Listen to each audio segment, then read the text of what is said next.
Bom, pessoal, então, mais uma vez, boa noite a todos. Vamos dar início, então, à nossa aula de análise das demonstrações contábeis. Hoje nós vamos falar de mais um índice econômico-financeiro, né? Nós já postamos para vocês na plataforma. Tínhamos, como eu havia comentado antes com alguns que já estavam na sala, nós tínhamos programado para hoje a nossa avaliação. Por uma falha minha aí de data de agendamento, eu acabei atropelando, me esquecendo e vai ficar para a próxima semana, ok? Hoje, então, vamos ver essa parte aqui de mais um índice econômico-financeiro.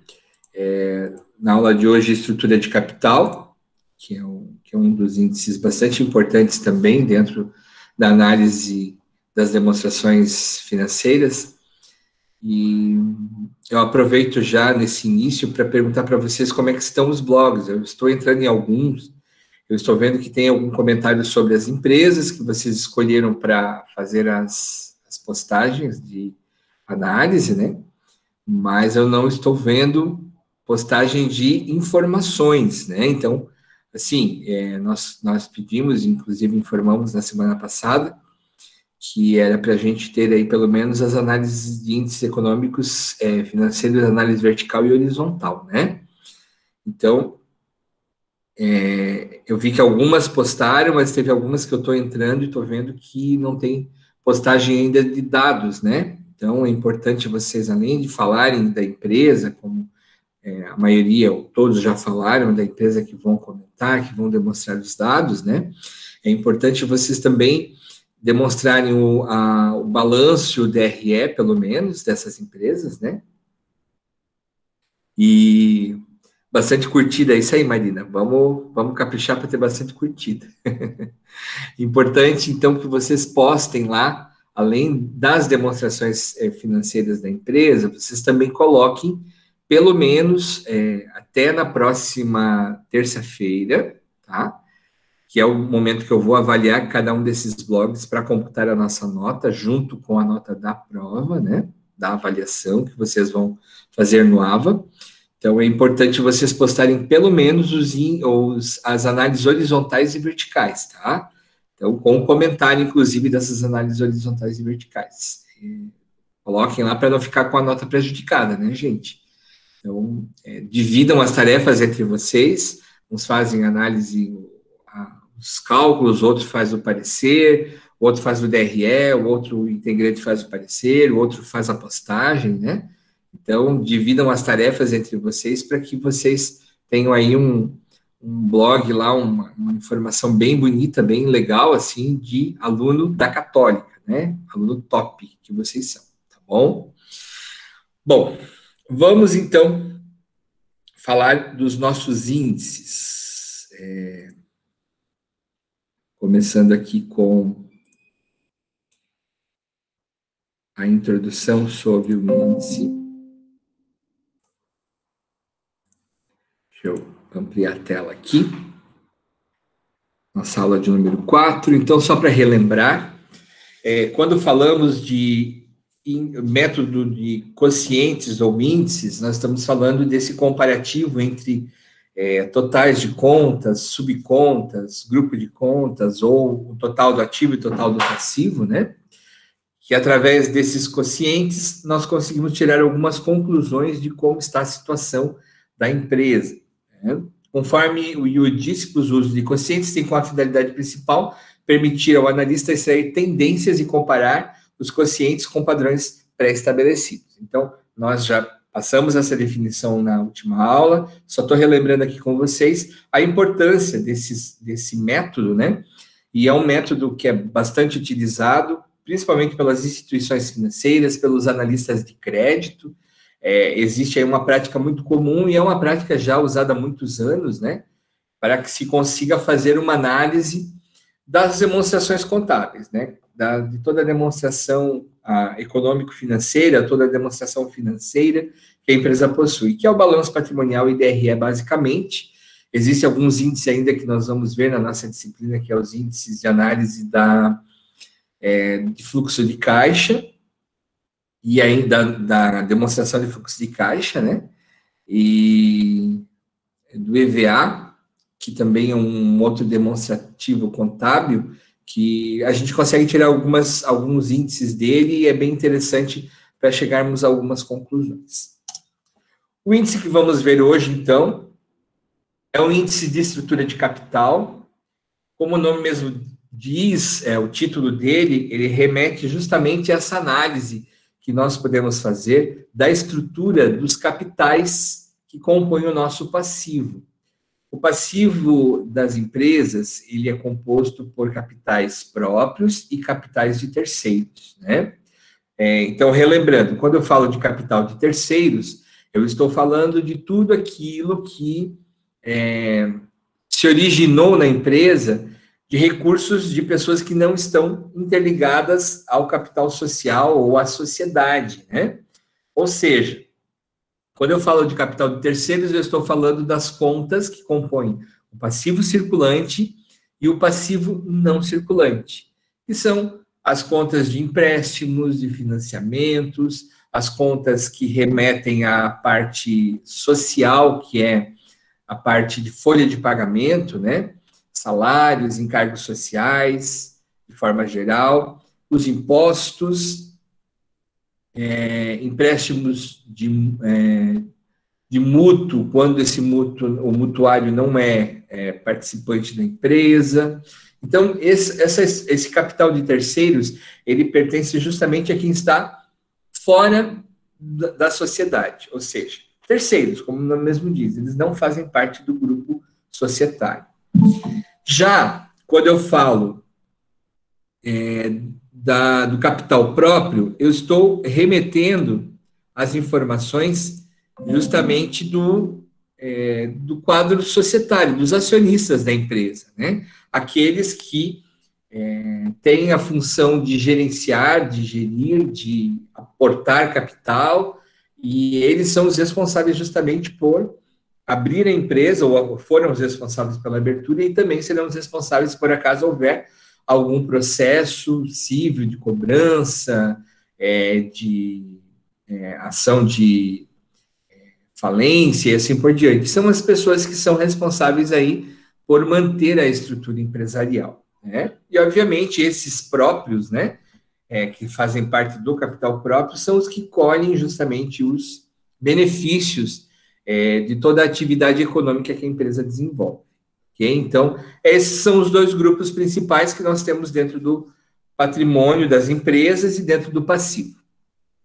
Então, os índices desse grupo mostram as grandes linhas de decisões financeiras em termos de obtenção de aplicação de recurso, ou seja, os índices de estrutura de capital decorrem das decisões estratégicas da companhia, relacionadas às decisões financeiras de investimento, financiamento e distribuições de dívidas. Então, quando eu falo dessa estrutura de capital, ela mostra a capacidade de gerenciamento de toda a empresa em relação a toda a captação de recurso, né? Que é a minha chamada origem de recurso. Lembrando lá, dentro do nosso balanço patrimonial, quando a gente vê lá nos estudos de contabilidade geral ou de contabilidade introdutória, né? Ou ainda de teoria da contabilidade, a gente estuda que o passivo é a minha origem de recurso e o ativo é a minha aplicação de recurso. Então, esse índice de estrutura de capital, ele mede a qualidade e a quantidade dessa minha estrutura de capital, ou seja, dessa minha estrutura de origem de recurso. Esse é o principal objetivo desse quociente. Dentro desses índices, nós vamos ter um primeiro, que é a participação de capital de terceiros. O objetivo desse percentual que a gente calcula, que a gente encontra, é evidenciar quanto a empresa tomou de capital de terceiros para cada R$100 de capital próprio. Então, esse índice ele tem o objetivo de medir essa proporção, né? Demonstrando a proporção entre capitais de terceiros e patrimônio líquido utilizado pela empresa, retratando a dependência em relação aos seus recursos externos. Ou seja, quanto menor esse índice for, quanto menor esse percentual encontrado for, melhor para a empresa. Não existe um padrão de mínimo ou máximo, porém, entende-se que se esse percentual ficar próximo a 50%, para menos, a empresa está muito bem administrada, ela capta recursos de forma consciente, ela não é tão endividada a ponto de não conseguir saldar as suas obrigações, né? Quando esse coeficiente, quando esse índice, ele fica muito abaixo de 50%, isso mostra que a empresa está com mais recursos de capital de terceiros do que de patrimônio líquido, né? Então, mostra que a empresa está cada vez mais dependente do recurso que vem de pessoas que não estão ligadas ao quadro societário, né? Então, esse é o principal objetivo desse índice. A fórmula, então, é capital de terceiros, como nós falamos, capital de terceiros é passivo circulante mais passivo não circulante, dividido pelo patrimônio líquido, multiplicado por 100 para encontrarmos um percentual. Ok? Então, esse é o índice de estrutura de capital.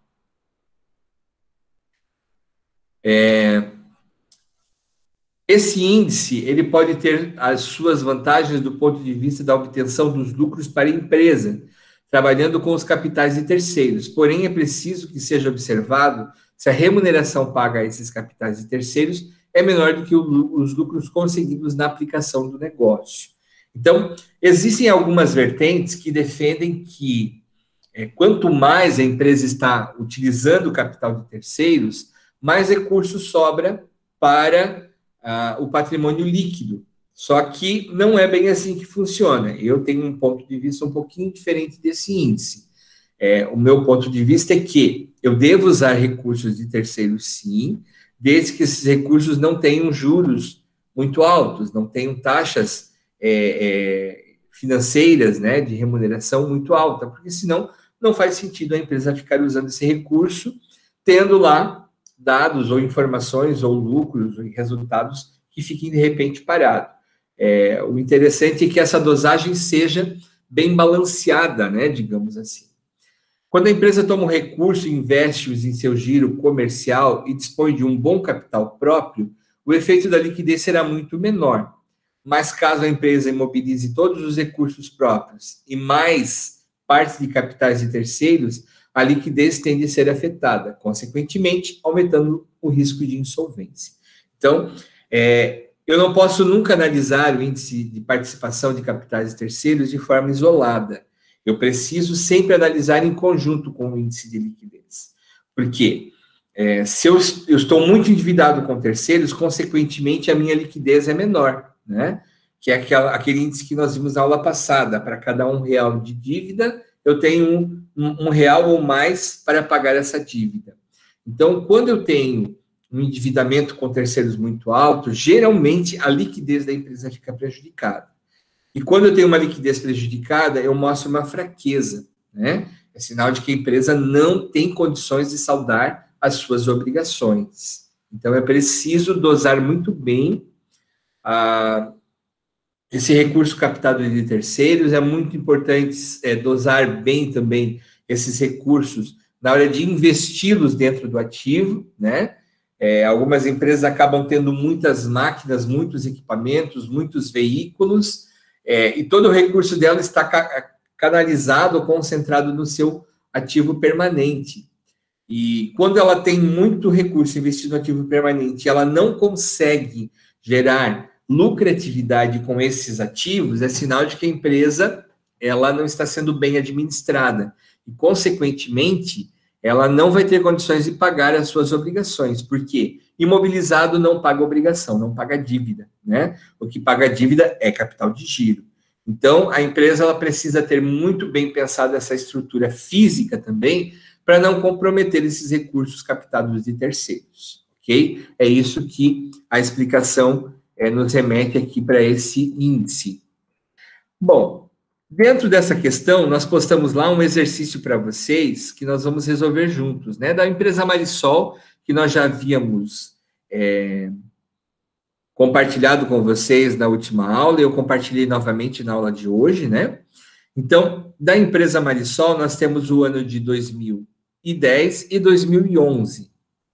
Então, deixa eu até anotar aqui, para a gente não se perder 2011, e aqui nós temos o ano de 2010. Bom, dentro dessa estrutura do nosso passivo circulante da empresa Marisol, nós vamos resolver esse índice aqui. Capitais e terceiros dividido pelo patrimônio líquido. Para o ano de 2010, qual que é o valor do meu capital de terceiros? Então, 2010, passivo circulante, um total de 109,628. 109,628. Todos vocês estão visualizando bem a telinha aqui, gente? Estão, né? Mudei um pouco a forma de compartilhamento hoje para ficar mais claro para a gente. Então, aqui, 109,628, capital de terceiros que está no meu passivo circulante. Depois eu vou ter passivo não circulante, na empresa Marisol também. 121,313. Então, 121,313. Então, a somatória desses dois valores vai dar o valor do meu capital de terceiros. Tudo isso dividido pelo meu patrimônio líquido, então. Vamos somar esse com esse, né? Tem um total de capital de terceiros, dividido pelo patrimônio líquido, voltamos à nossa demonstração. Patrimônio líquido em 2010, 343,152.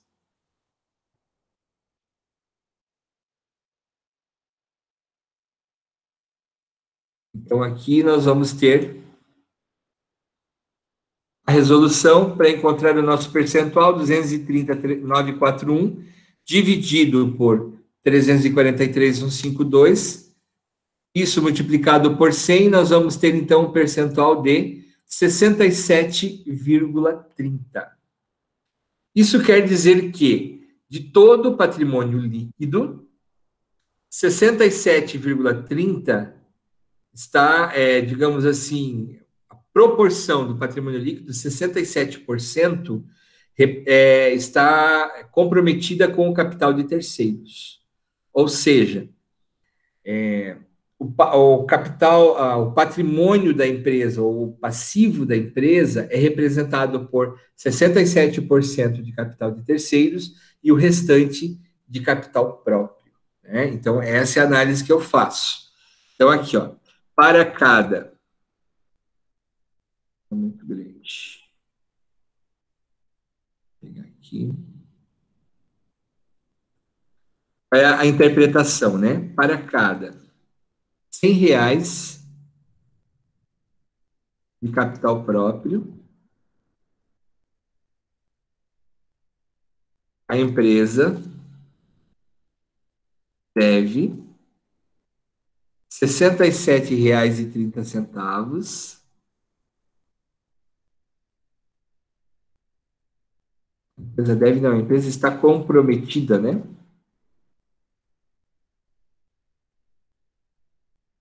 Com R$ 67,30 junto a terceiros. Então, essa é a interpretação que nós podemos ter do capital de terceiros, né, da empresa Marisol para o ano de 2010. Então, sempre lembrando que essa proporção, ela está, a correlação que a gente faz é em relação ao patrimônio líquido. Vamos para o ano de 2011. Vamos ver como é que fica em 2011. 2011, então, nós vamos ter aqui 87,866,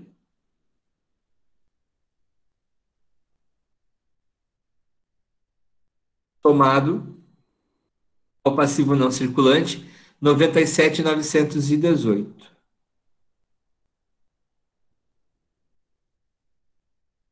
Dividido pelo nosso patrimônio líquido, que foi 373,014. 373,014.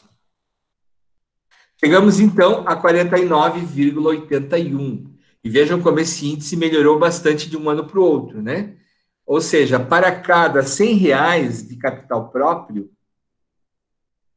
a empresa está comprometida com R$ 49,81, ou seja, menos de 50%. Então, esse índice está muito bom para o ano de 2011. É sinal de que, se qualquer coisa que aconteça na empresa, a empresa consegue saldar aí os seus terceiros, né? E metade de todo o patrimônio ainda fica para os seus acionistas, tá? Ou seja, para o capital próprio. Então, essa informação é uma informação que tem essa conotação, de medir o quanto a empresa está tendo capacidade, e isso mostra também, né, que todo o recurso de origem da empresa, por mais que seja canalizado lá no patrimônio, nos bens de imobilizado e assim por diante, ela tem também um giro, né? Ela tem um capital de giro suficiente, e esse ativo imobilizado, esse permanente, ele está gerando riqueza, a empresa está conseguindo ter resultados, ou seja, aumentando o valor do patrimônio líquido, né? Então, isso é um bom sinal, diminuindo a obrigação com terceiros e aumentando o seu patrimônio líquido. Tá? Então, esse é o principal objetivo desse índice, né? Dentro dessa participação com capital de terceiros. Ok? Bom, voltando para o nosso enunciado. Depois nós temos a composição do endividamento. Esse índice evidencia quanto é o percentual de obrigações a curto prazo em relação às obrigações totais. Tem como objetivo saber qual é a composição dessas dívidas, observando sempre se a empresa tem mais dívidas no curto prazo, é sinal de que ela deve, principalmente para fornecedores, ela deve principalmente para empregados, para o governo e assim por diante.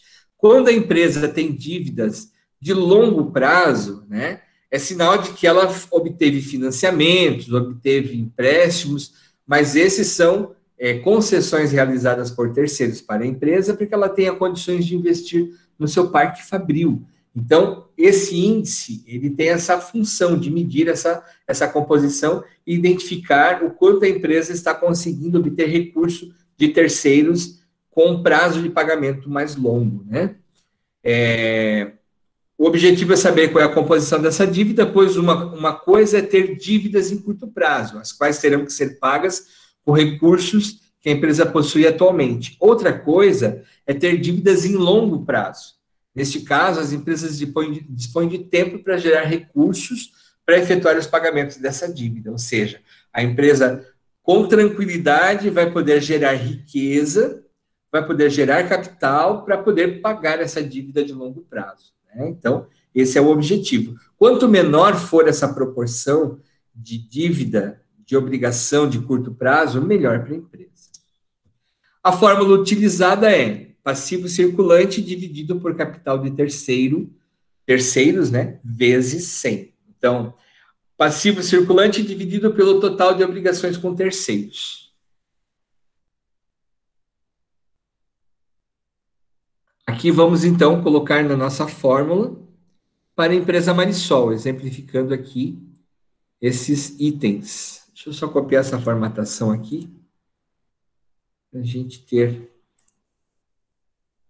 índice melhor de visualizar. Bom, nós temos a informação que em 2010 nós temos 109,628 de passivo circulante da empresa Marisol. E para capital de terceiros em 2010, nós havíamos somado aqui 230,941, que é a somatória do ativo circulante mais passivo não circulante. Então, vou só colocar aqui. Isso dividido por 100 para encontrarmos o percentual. Então, 109,628 dividido por 230,941 vezes 100. Bom, aqui a gente consegue identificar que esse índice chegou a 47,47%, ou seja, praticamente metade de toda a dívida com terceiros está no ativo, no passivo circulante. São dívidas de curto prazo, né? Então, essa análise representa o seguinte: percebe-se que o total da dívida com capital de terceiros, 47,47% está configurada para pagamento em curto prazo.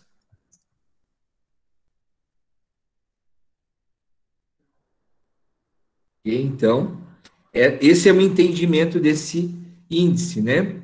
Um índice chamado composição de endividamento. Vamos fazer o mesmo cálculo agora para o ano de 2011. Então, circulante, a gente pode olhar aqui no passivo circulante 2011, ou pegar a informação que eu já tenho aqui, né? 87,866, dividido por 185,784, que é o capital de terceiros, passivo circulante mais passivo não circulante. Aplicando a fórmula, então, 87,866 dividido por 185, nós vamos chegar na mesma proporção, ou seja, né, 47,29, só mudou depois das casas, depois da vírgula. Então, como interpretação, percebe-se que do total de dívida com capital de terceiros, 47,29% está configurada como dívida de curto prazo, ou valores para pagamento em curto prazo. Ok? Então, também não é nenhum de sete cabeças, né? Mas é uma informação bem importante. Como eu falei, quanto menor esse índice, melhor. Então, a gente pode colocar até com observação aqui, né? Quanto menor o índice, melhor para a empresa. Porque justamente vai demonstrar que a empresa está endividada com menor capital, menor recurso em curto prazo, né? Então, quanto menor o índice, vírgula, melhor para a empresa. Essa é a interpretação que nós temos desse índice. Ok? Deixa eu só dar uma... Isso. Vamos lá. Continuando ainda. Depois nós vamos ter o índice de imobilização do patrimônio líquido. Então, o que é interessante a gente lembrar e pontuar aqui. A empresa ela precisa constantemente investir no seu parque fabril, isso é fato, principalmente as indústrias, né? Claro, tem empresas que não têm essa necessidade, obviamente, porque elas não dependem da sua estrutura de imobilizado ou de permanente, né, para justamente conseguir atuar bem no mercado. Mas, quando falamos das grandes companhias, estamos falando daquelas, principalmente as industriais, né, que precisam de um parque fabril moderno para conseguir acompanhar as tendências de mercado, conseguir produzir com mais rapidez, mais agilidade, mais qualidade, todos os produtos que ela comercializa. Porém, a empresa precisa tomar o cuidado de não imobilizar todo o seu recurso próprio, né, com a questão do ativo permanente, porque numa necessidade a empresa vai ficar sem capital de giro, né? Tem empresas que têm aí um capital de giro muito pequeno, a margem muito apertada para trabalhar com dinheiro, né, dentro dela. E às vezes ela tem um parque fabril inchado que às vezes não consegue trazer recurso suficiente ano a ano, né? Não consegue transformar esse permanente em riqueza para a empresa. Então, o imobilizado do patrimônio líquido, ou a imobilização do patrimônio líquido, ela tem essa função de mostrar o quanto o ativo permanente está gerando riqueza para a organização, né? Então, esse índice evidencia quanto a empresa aplicou no ativo permanente para cada R$ 100 de patrimônio líquido, e ela é composta pela seguinte fórmula: ativo permanente, que é toda aquela questão do imobilizado da empresa, né, que está lá dentro do passivo não circulante separado pelo grupo de contas do permanente. Esse grupo de conta pode ser intangível, pode ser imobilizado de forma geral, né? E ainda tem algumas empresas que têm um saldo aí de diferido que também está lá dentro. Então, essas contas, elas compõem o ativo permanente. Nós vamos dividir o ativo permanente pelo patrimônio líquido, ou seja, nós vamos comparar o ativo permanente em relação ao patrimônio líquido para chegar ao nosso percentual. Quanto mais a empresa investir no ativo permanente, menos recursos sobrarão para o ativo circulante. Consequentemente, maior será a sua dependência de capitais terceiros para o financiamento do ativo circulante. Então, essa é a lógica desse índice, né? Esse percentual, quanto maior ele for, mais a empresa vai demonstrar que ela está dependendo do capital de terceiros para poder manter as suas contas em dia, né? Então, é sinal de que a empresa capta muito recurso de empréstimos, capital de giro, para poder pagar as suas contas de curto prazo, né? Então, esse índice, quanto menor ele for, mais interessante. Lembrando que não pode ser um índice muito baixo também, porque vai mostrar que a empresa acaba não investindo o seu recurso ou reinvestindo o resultado da empresa no seu ativo permanente. Ok? Então, vamos medir esse índice. Como é que fica aqui para a empresa Marisol? Deixa eu copiar aqui, só copiar esse parâmetro de...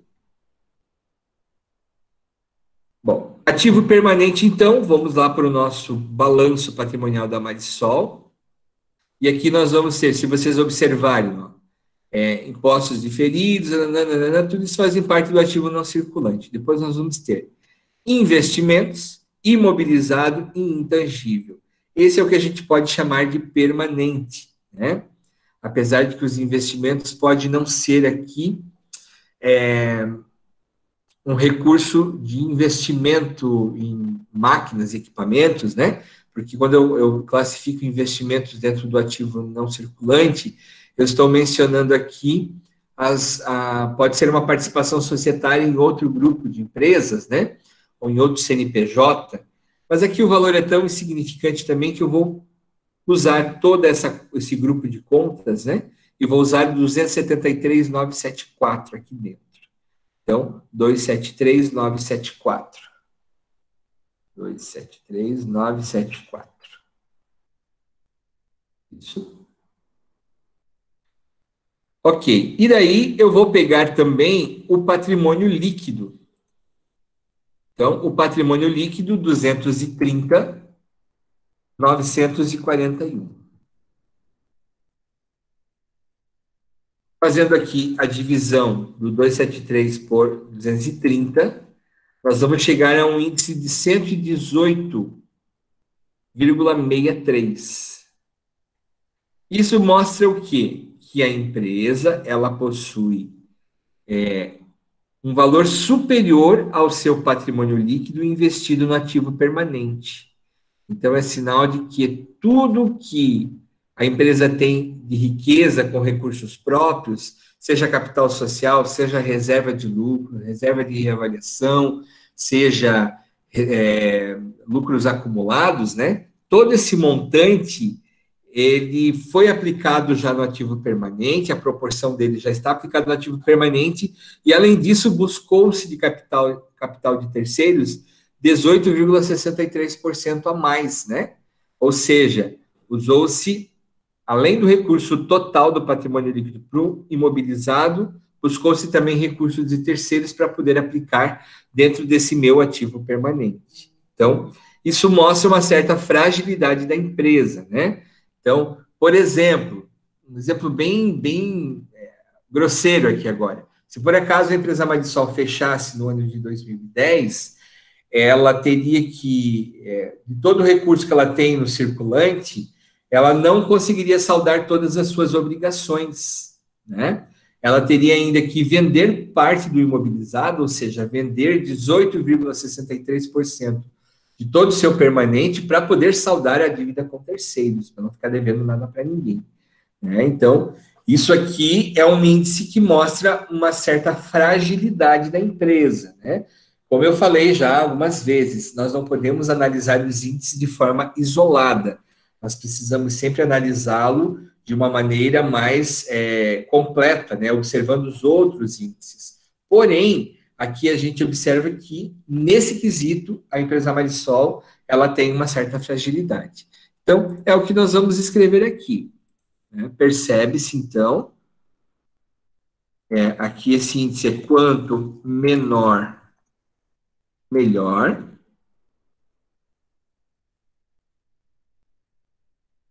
Sendo assim, é possível entender que a empresa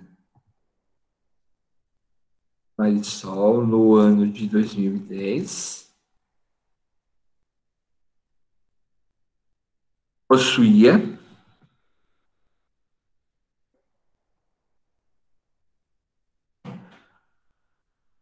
um imobilizado, né, ou um permanente maior do que seu patrimônio líquido,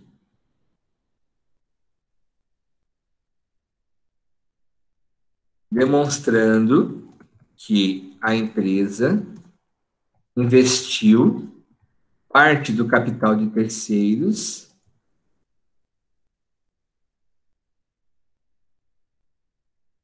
em sua estrutura física.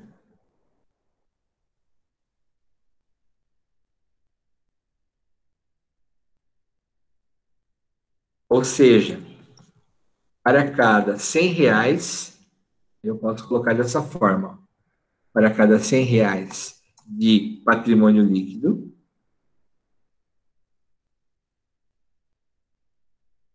a empresa possui 118,63 reais investido em permanente. Então, essa é a análise que a gente pode fazer aqui da empresa Marisol, né? Deixa eu só arrumar essa formatação aqui para vocês poderem conseguir visualizar, mesclar.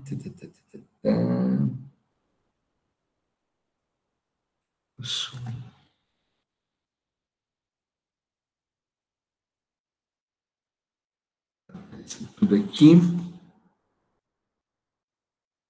Diminuir um pouquinho. Não. Seu patrimônio. Só diminuir um pouquinho aqui para vocês conseguirem visualizar o comentário, né? Aqui.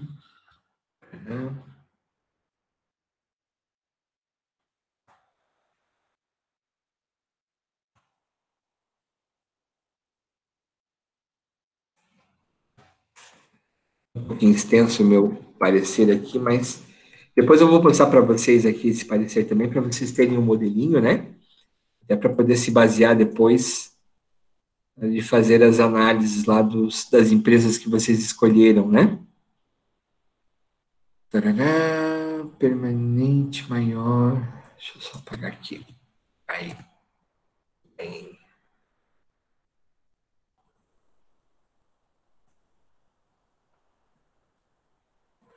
Então, quanto menor, melhor. Essa é a intenção do índice, né? Sendo assim, é possível entender que a empresa Marisol, no ano de 2010, possuía um permanente maior do que seu patrimônio líquido, demonstrando que a empresa investiu parte do capital de terceiros em sua estrutura física. Ou seja, para cada R$ 100 em patrimônio líquido, a empresa possui 118,63 investido no permanente. Ok? Então, como eu comentei, esse índice ele tem essa conotação de verificar como está essa estrutura, né? capital da empresa. Ou seja, pagando hoje a atividade, quanto vai sobrar? Será que ela vai conseguir cobrir tudo que ela deve para terceiro sem precisar mexer no permanente? Né? Porque o permanente ele é um valor que demora mais para transformar em dinheiro, né? Então, é essa análise que a gente precisa fazer. Vamos ver para o ano de 2011, como é que ficou? Permanente da empresa Marisol, 2011. 257,306. 257,306.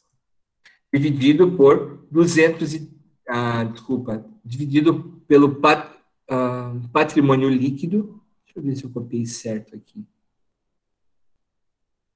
Gente, eu copiei errado aqui, ó. O patrimônio líquido da empresa Marisol em 2010. Poxa, gente, vocês têm para me falar, né? 343,152. Eu coloquei errado aqui. 52. Já melhorou mais o índice, ó. E o patrimônio líquido para 2011 foi 373,014.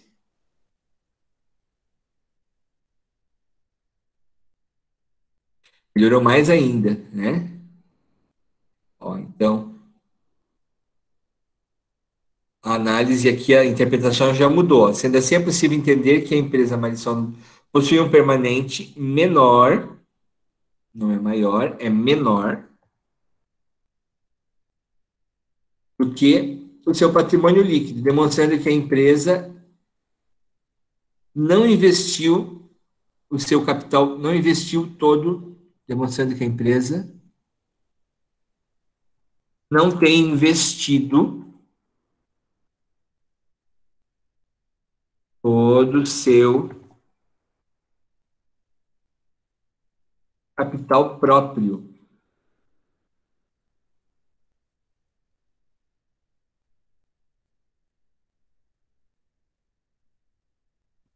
em sua estrutura física.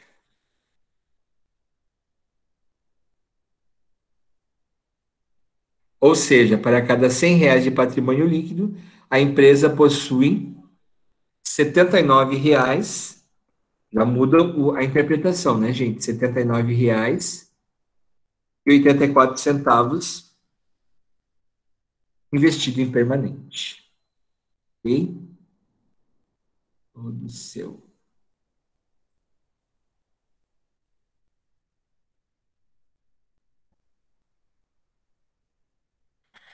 Ok? E no ano de 2010, isso melhorou mais ainda, né, gente? Ó, ficou menor ainda. Isso é sinal de que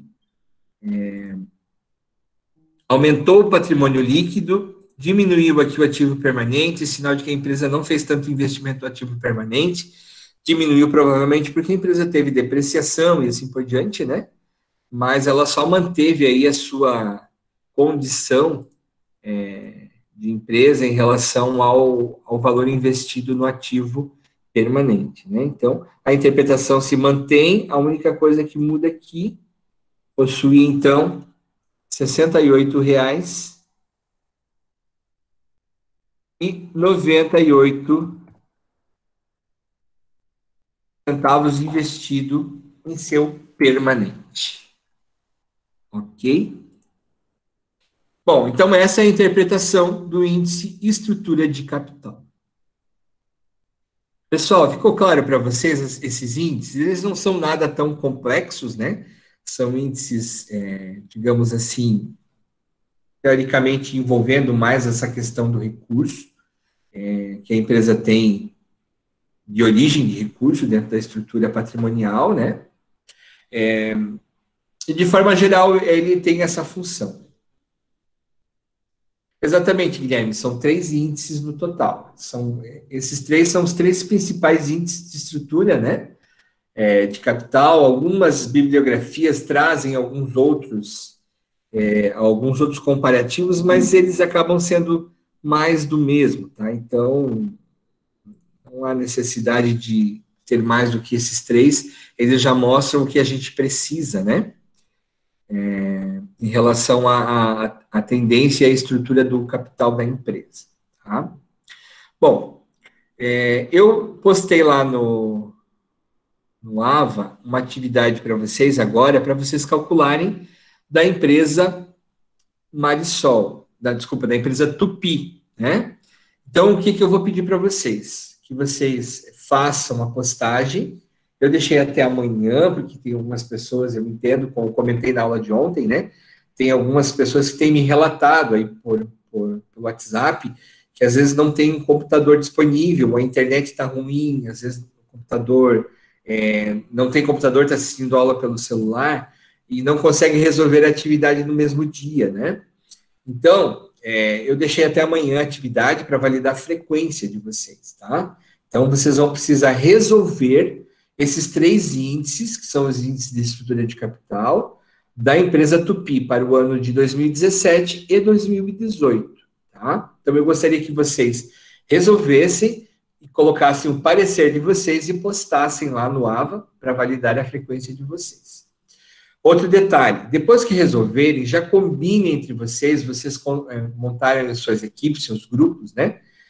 Combinem para verificar como é que está aí as postagens, tá? O objetivo é que vocês postem toda semana alguma coisa lá no blog de vocês. Então, assim, já façam os cálculos. Quem ainda não colocou o índice, a variação, a análise vertical e horizontal da empresa que escolheram, né? Façam isso, tá? Tentem usar a aula de hoje para deixar isso pronto, elaborado, né? Para vocês ficarem mais tranquilos. Como eu falei, na próxima semana, nós vamos ter 2 avaliações. Uma de quem faz comigo direito tributário, né? Desculpa, contabilidade tributária 2, e análise das demonstrações contábeis. Então, são 2 avaliações. Apesar de serem avaliações virtuais, são avaliações que requerem uma revisão de conteúdo e assim por diante. Então, semana que vem, vocês não vão conseguir, com certeza, postar informações lá no blog. Por isso, eu peço para vocês aproveitarem a aula de hoje para se reunirem virtualmente e fazerem aí os cálculos, as postagens, né? Que eu vou avaliar cada um dos blogs, vou verificar como é que estão os comentários, como é que estão as postagens, e vou colocar uma nota para vocês em relação a isso, tá? Então, é bem importante que até terça-feira vocês tenham, quem não fez ainda, a equipe que não postou, né? Postem aí os seus comentários, os seus materiais, para que eu possa fazer a avaliação e vocês não fiquem com nota baixa, ok? Muito bem, minha gente. Alguma dúvida mais que eu posso tirar? Todos ok? Bom, de qualquer forma, então, a aula de hoje, apesar de não ser muito extensa, vai ficar lá disponível para vocês no meu canal do YouTube, né? Quem não entrou ainda no meu canal do YouTube, entrem lá, deem um joinha, né? Apertem no sininho para me seguir, né? Sigam lá no meu canal para poder receber aí um pouquinho só, Cailma, só um pouquinho do blogueiro. Compartilhem, curtam lá, né? Dê um joinha para mim lá no meu YouTube. Eu estou gostando um monte desse negócio de ficar postando. Eu vou continuar postando um monte de coisa lá nesse canal. Deixa chegar as férias para vocês verem. Então, eu conto com vocês para eu virar um blogueiro de fato, né? Tá? Então, eu vi que eu tenho seguidores, mas são muito poucos. Nós temos aqui na sala 38 alunos e lá eu só tenho 6 ou 7 seguidores, é pouca gente me seguindo. Assim não tem graça, é muito trabalho para pouca recompensa. Então, por favor, não esqueçam de me seguir, tá bom, minha gente?